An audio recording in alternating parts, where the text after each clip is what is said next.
Palestine. It is the homeland of Palestinians, but you won't find it on a map.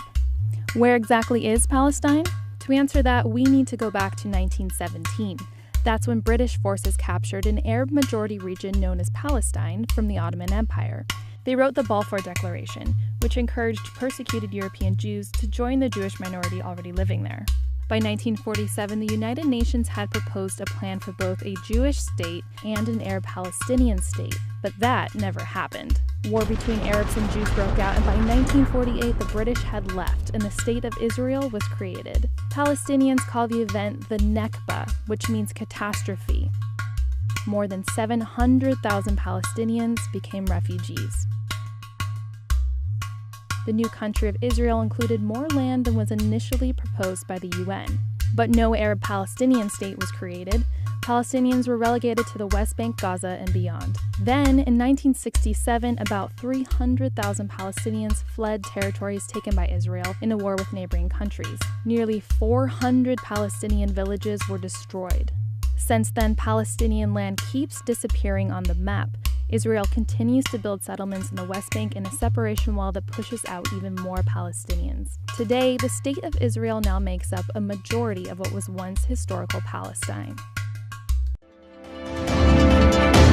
Welcome to Tactical Talk. This is Zain. Palestine has been occupied for decades. Numerous human rights violations have occurred in Palestine by Israel in the past.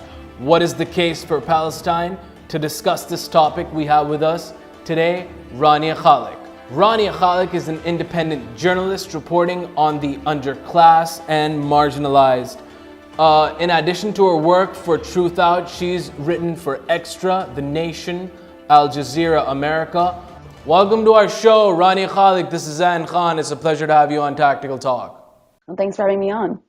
Rania, let's get to the first question. What is the history of the Palestinian humanitarian crisis? When did it all start? Well, it all goes back to the creation of Israel in 1948. That year, Zionist forces ethnically cleansed over 750,000 Palestinians in a premeditated act of mass expulsion to create a Jewish demographic majority in what was historically not a majority Jewish area in historic Palestine. And so that is really where the conflict, that's like the sort of the part of the conflict that is still resonating today, because today you have Palestinian refugees scattered in refugee camps across the Middle East who have been prevented from returning, them and their children and their children's children at this point, because Israel put into place laws that prevented what they called infiltrators from coming back, and allowed only Jews around the world to immigrate to the area. And that way they can uphold and maintain their Jewish demographic majority. And there are still Palestinians that, were not expelled in 1948 that live inside both Israel behind the Green Line and then also the West Bank and Gaza. And so these people are what Israel considers to be a demographic threat to its Jewish character, and has since the day it was created. And every single day since its creation, Israel has the entire idea of Zionism is to have a Jewish majority state. So Israel has had to carry out enormous acts of violence to maintain and expand its demographic majority. And so that violence has been carried out, obviously, against the Palestinians that remain. Inside Israel proper, behind the Green Line, they are basically second-class citizens, although immediately after Israel's creation in 1948, the Palestinians who still remained were actually subject to military law. But now they are Israeli citizens, but they are second-class citizens. There are at least 50 different laws on the books in Israel that discriminate against non-Jews, specifically against Palestinians. And then Palestinians in the West Bank and Gaza, which Israel militarily occupied in 1967 in a war of expansion. Those Palestinians have absolutely no rights whatsoever. They have no right to vote for the people, for the Israeli government, which rules over them by military force.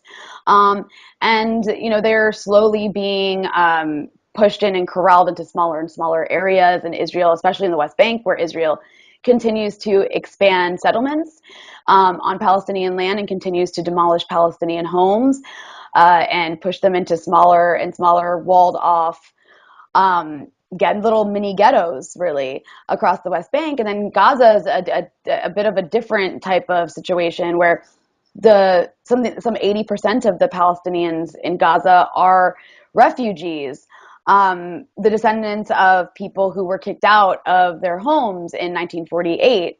And so Gaza itself just represents this massive demographic threat to Israel. And Gaza, unlike the West Bank, hasn't been pacified. It still engages in armed struggle against the its colonial rulers.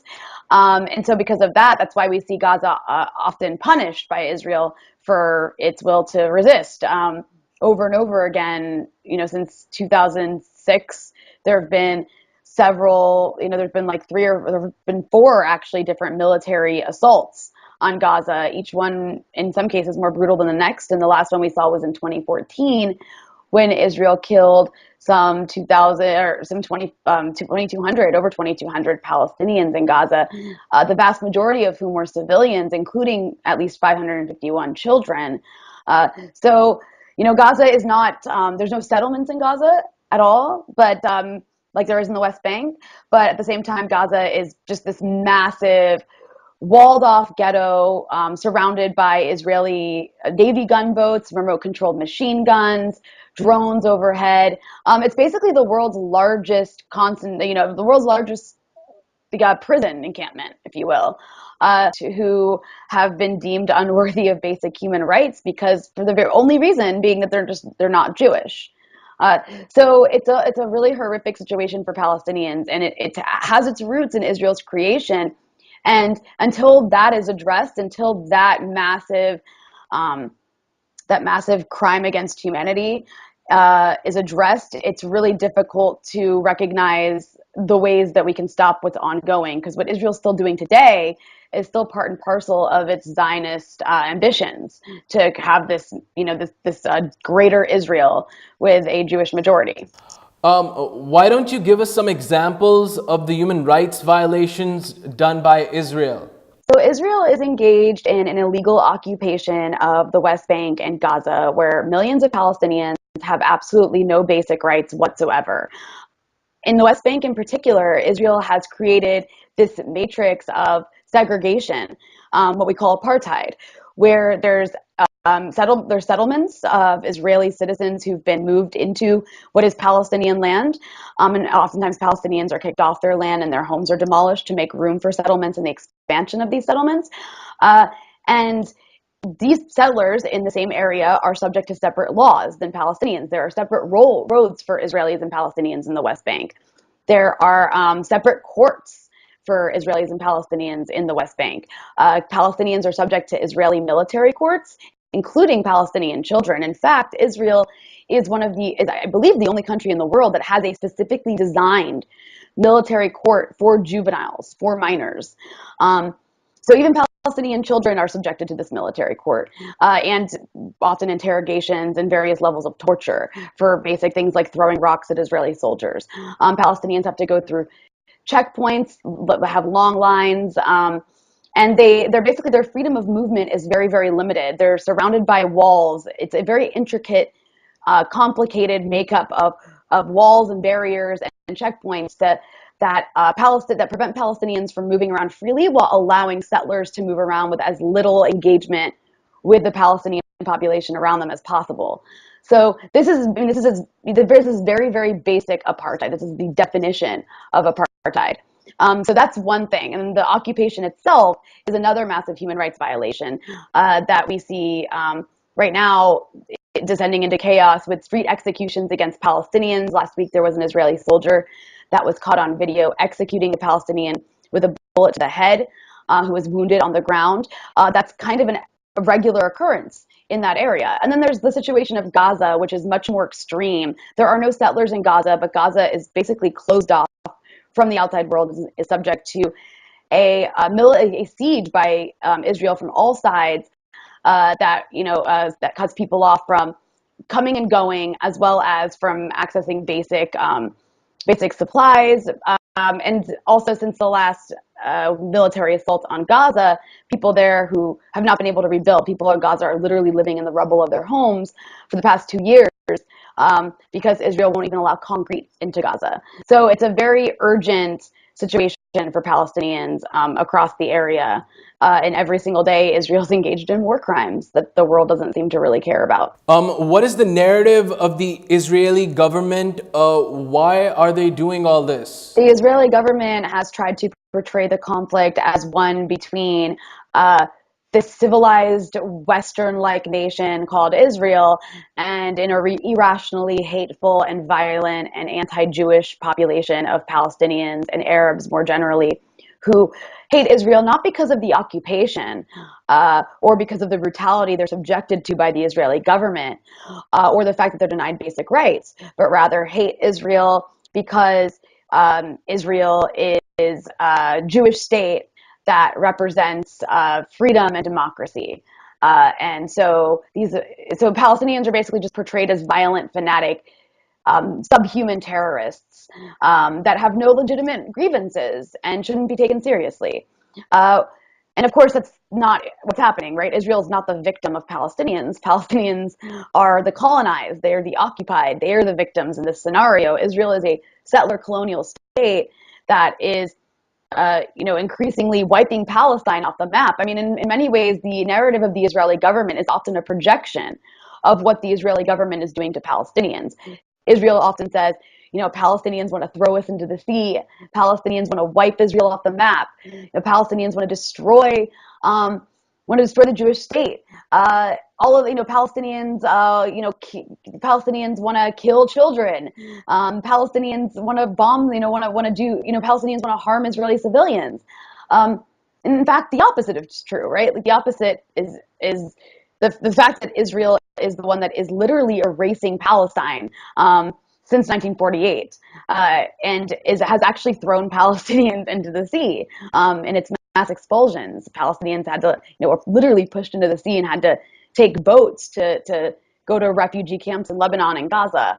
And of course, Israel is the one that targets intentionally, deliberately targets civilians in its wars against Gaza, as we've seen from various human rights reports that show Israel intentionally targets hospitals and UN shelters and schools and family homes.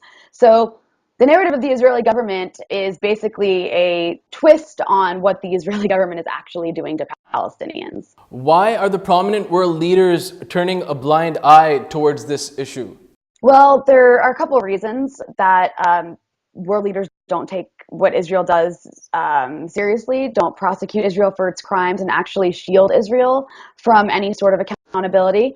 Part of that is the United States, which is probably the biggest obstacle to ending this decades-long conflict. The United States is shields Israel diplomatically at the UN Security Council, and the U.S. also provides Israel with military aid. It amounts to about $3 billion a year, and is about to up it to $4 billion a year. So without the U.S., Israel really wouldn't be able to do what it's doing. And that has a lot to do with just the internal dynamics of domestic policies in the U.S. and domestic politics. We have a very strong, there's lots of control over U.S. government from various special interest groups because of the way money in politics works.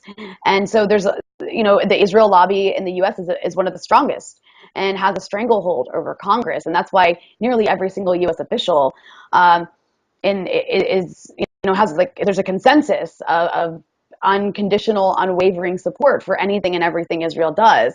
That's starting to crack a little bit, but not enough. In terms of the rest of the world, a part of it is Europe as well. Europe sees, especially countries like Germany, for example, and France, they see Israel as, what it's as sort of compensation and reparations for the Holocaust, for Europe's genocide of European Jews. And so especially in the case of a country like Germany, which was responsible for the Nazi Holocaust, they see Israel as the way to compensate. But in the process, it's basically they've just made Palestinians indirect victims of the Holocaust because they've given Israel carte blanche to do whatever they want to Palestinians in the name of protecting Jews from any sort of future persecution. So it's a very backwards dynamic, and it's a very backwards way of looking at things. I mean, the Holocaust, if anything, should be teaching us universal lessons about how damaging demagogues and hatred and ethnic exclusivity and supremacism can be. What are the most damaging consequences of that, which is genocide. Instead, we see the Holocaust being invoked often to excuse and justify the ethnic supremacy and ethno-nationalism and racial caste system that Israel's created in historic Palestine. And so that part is really probably one of the most tragic consequences since the Holocaust happened. Are you an advocate of the two-state solution, Rania, or what is the solution to this problem according to your opinion? Well, obviously, I can't impose my own solution on the situation, but I think that it's, what I can say with absolute certainty is that there is no two-state solution. It's just not possible with the reality on the ground. Israel's created a situation where there is no Palestinian state that could in any way be viable. There's just little enclaves that are completely separate from one another, from Gaza to the West Bank. And so what we see right now, the reality on the ground right now, is a one-state solution. That's what's happening right now. That one state just happens to be an apartheid state with basic rights afforded to people based on their ethno-religious identity. So if you're Jewish, you get basic rights, you get a vote, you get certain privileges, and then if you're not, you're denied those basic rights, as Palestinians are. And so, in my own opinion, I think what's the best way forward and the most, the easiest way forward, I guess easy is not a great word, but the most, the way that the solution that has the most likelihood of working is a one-state solution where everybody has equal rights and everybody gets a vote. One state, one vote. I think that's the best way to go. It makes the most sense to me. The country I live in, the United States, has a really, very rich history of a vibrant civil rights movement that fought for equal rights for everybody to have a vote that counts, for everybody to be treated as an equal citizen. And so that to me seems like the most, the best way forward in terms of basic justice and in terms of just, basic democratic values and principles. I see a two-state solution as really a form of, a solidifying segregation. The idea of a two-state solution keeps the Jewish state, the Zionist state, if you will, intact. And in my personal views, my own principles, I don't believe in the idea of ethno-religious states, of ethnocracies, which is what Israel is. It's an ethnocracy. And I completely disagree with that. I think it's by default going to lead to discrimination against the people who aren't of the various, of the identity group that is preferred in the state. So I think a one-state solution with equal rights for everyone, one democracy, call it whatever you want, is not only the best way forward, but I think it's in many ways the only way forward. And, at some point that's where it's going to be. Once Palestinians demand equal rights, it's game over for Israel because there's just no justifying it anymore. Thank you so much, Rania Khalek, for being on Tactical Talk. It was a pleasure having you. Thank you so much for having me on. This was Rania Khalek, an independent journalist, discussing the case for Palestine. Until the next episode of Tactical Talk, this is Zain Khan. Take care and goodbye.